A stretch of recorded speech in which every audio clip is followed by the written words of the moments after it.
अस्सलाम वालेकुम। उम्मीद करता हूँ कि आप सब खैरियत से होंगे। लेट्स सी गोल्ड क्या बता रहा है, क्या एनालिसिस है इसका ज़रा टॉप डाउन एनालिसिस कर लेते हैं।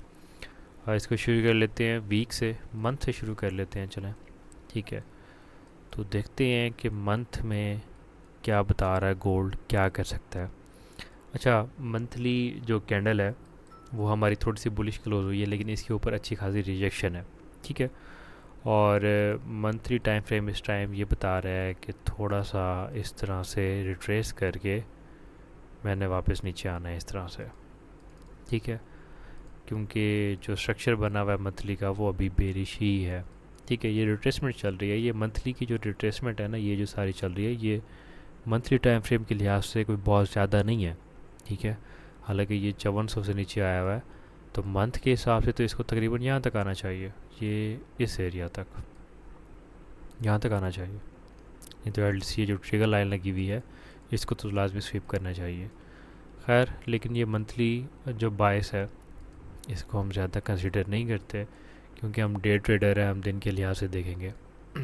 अच्छा, वीक में वीक में ये हुआ है कि एक बुलिश कैंडल क्लोज हुई है, इसने नीचे से स्वीप की है, जो कि एक जो था बुलिश प्राइस की निशानी थी कि प्राइस ऊपर जाएगी। लेकिन नेक्स्ट जो हमारी वीक की कैंडल थी, जो हमारा ये वाला वीक गुजरा है, उसकी कैंडल ने इसको ब्रेक नहीं किया। ठीक है, ऊपर गई है। ठीक है, इसको स्वीप किया और वापस क्लोज हो गई है, तो इसका क्या मतलब है कि प्राइस अभी मज़ीद नीचे आ सकती है। यहाँ पे बायर्स ने इसको टेक ओवर नहीं किया। अगर ये इसके ऊपर ये वाली कैंडल इस वीक कैंडल के ऊपर क्लोज हो जाती ना, तो फिर हम आसानी से ये वाला एरिया देख सकते थे, यहाँ तक प्राइस ने जाना ही जाना था। लेकिन ये कैंडल क्योंकि इसके अंदर क्लोज हो गई है, इसने ऊपर स्वीप के अंदर क्लोज हो गई है। ठीक है, तो ये अब बेरिश ऑब्वियसली इंडिकेशन है प्राइस की। इसके बाद आ जाते हैं डेली टाइम फ्रेम में। अब डेली टाइम फ्रेम का भी सिनेरियो कुछ इसी तरह का ही है। प्रीवियस डे की कैंडल जो है इसने स्वीप किया और इसके अंदर क्लोज हो गई। ये वाली जो कैंडल है ये भी अभी इस कैंडल के अंदर क्लोज हुई हुई है। इसको चाहिए था, अगर हम बुलिश प्राइस देखते, इसको चाहिए था कि ये इसके ऊपर क्लोजिंग देती। ठीक है, फिर हम रिट्रेसमेंट पे या हल्का सा नीचे, नीचे से हम बाय करते इसको ना, इस प्राइस तक, कम से कम इस लेवल तक इसको बाय करते, इस डेली हाई तक। लेकिन हुआ ये है कि मार्केट ने इसके अंदर क्लोजिंग दे दी है, तो जब तक ये वाली कैंडल ब्रेक नहीं होती, ये वाला एरिया ब्रेक नहीं होता, तब तक तो आप इसको बुलिश कंसीडर ना करें गोल्ड को।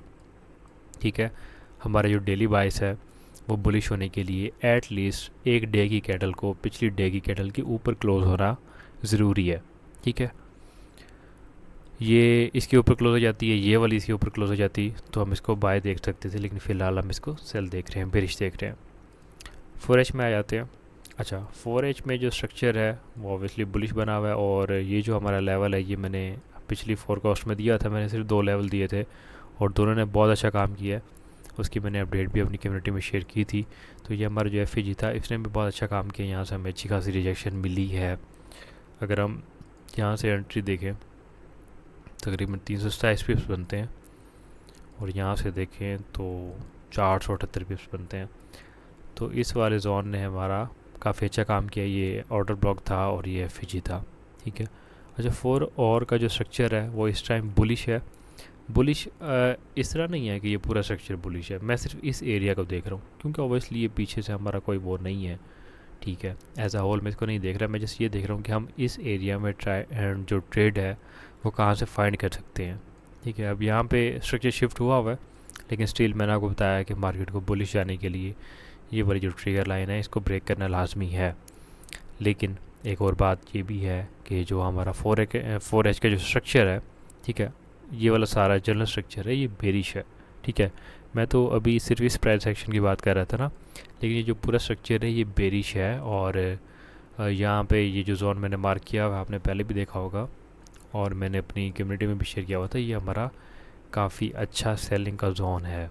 ठीक है, यहाँ से लाजमी आपको यहाँ से सेलिंग देखने को मिलेगी 4220 से 4256 के बीच में।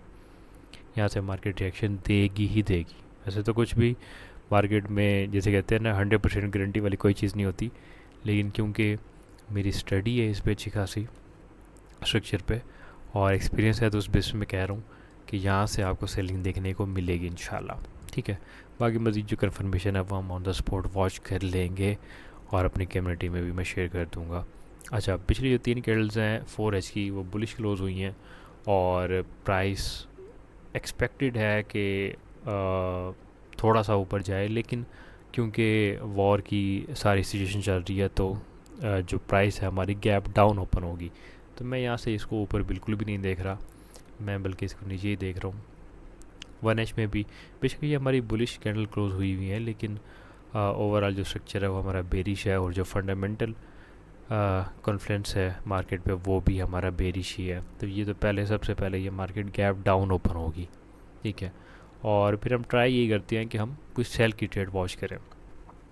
बाय का जो जोन है वो मैंने नीचे दिया हुआ है, ये 1H का जोन है गालबन, ये 4H 1H का जोन है, ठीक है, ये मैंने दिया हुआ है। ये हमारा जो जोन है वो अभी भी वैलिड है, ठीक है। नीचे अगर यहाँ पे प्राइस आती है तो मैं कन्फर्मेशन देख के बाय करूँगा 4047 से 54 के आसपास।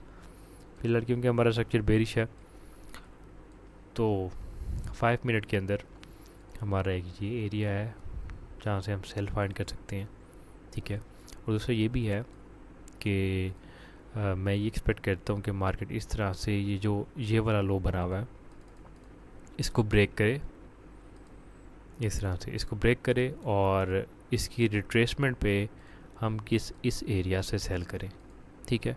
इसको नीचे ब्रेक करे। अभी हमारा जो स्ट्रक्चर है नियरेस्ट वो यही है, पीछे को छोड़ दो, पीछे को ना देखो, उससे कन्फ्यूजन होती है, ठीक है। बस ये देखो, ठीक है, ये हमारा लो लगा हुआ है, ये हमारा स्विंग हाई लगा हुआ है। अब ये गैप डाउन ओपन होगी तो ये वाला यहाँ से इसको ब्रेक करे, यहाँ पे इसका नीचे स्ट्रक्चर शिफ्ट करे और उसके बाद रिट्रेसमेंट पे हम इस एरिया से, जो कि सपोर्ट का एरिया भी था, एक रेंज का एरिया, ये रेजिस्टेंस बन जाएगी। यहाँ से हम इसको मज़ीद सेल करें कहाँ तक के लिए, एटलीस्ट यहाँ तक के लिए। ये वाली लिक्विडिटी तो स्वीप होनी है इस वीक में, या आने वाले दिनों में ही हो जाएगी, 1-2 दिन में ही। उसके बाद हमें मार्केट यहाँ तक देखने को मिल सकती है, क्योंकि मार्केट में फंडामेंटल काफ़ी ज़्यादा इन्वॉल्व हैं, वॉर की बड़ी खबरें आ रही हैं, इसी वजह से मार्केट अब बेरिश ही है। बेशक ये कैंडल जो है बड़ी ग्रीन क्लोज हुई हुई हैं, लेकिन आप इसको बेरिश ही देखें। बाकी जो मज़ीद कन्फर्मेशन हैं ऑन द स्पॉट, थोड़ा सा ये मंडे को ओपन होगा, स्ट्रक्चर थोड़ा बनेगा। अभी ये जो है ना कोई बहुत अच्छा स्ट्रक्चर नहीं बना हुआ, कोई बहुत ज़्यादा अच्छा मुझे कुछ भी यहाँ पे जोन या एरिया नज़र नहीं आ रहा। यहाँ पे सारा कचरा बना हुआ है, ये भी सारा कचरा ही है, कुछ भी नहीं है ये, ठीक है। स्ट्रक्चर होना चाहिए इस तरह का जैसे ये बना हुआ है, ये देखो, ये इस तरह का स्ट्रक्चर हो, इस तरह का स्ट्रक्चर हो तो उसमें ट्रेड करने का मज़ा आता है, इस तरह का क्लियर जो होता है, ठीक है। तो बाकी लेट्स सी, देखते हैं जो भी फ्रेश जोन होगा स्ट्रक्चर बनने के बाद वो मैं अपनी कम्युनिटी में शेयर कर दूंगा। अगर आप नहीं हो तो कमेंट सेक्शन में दी हुई है, वहाँ से ज्वाइन कर लो। दुआ में याद रखें, अपना ख्याल रखें, अल्लाह हाफिज़।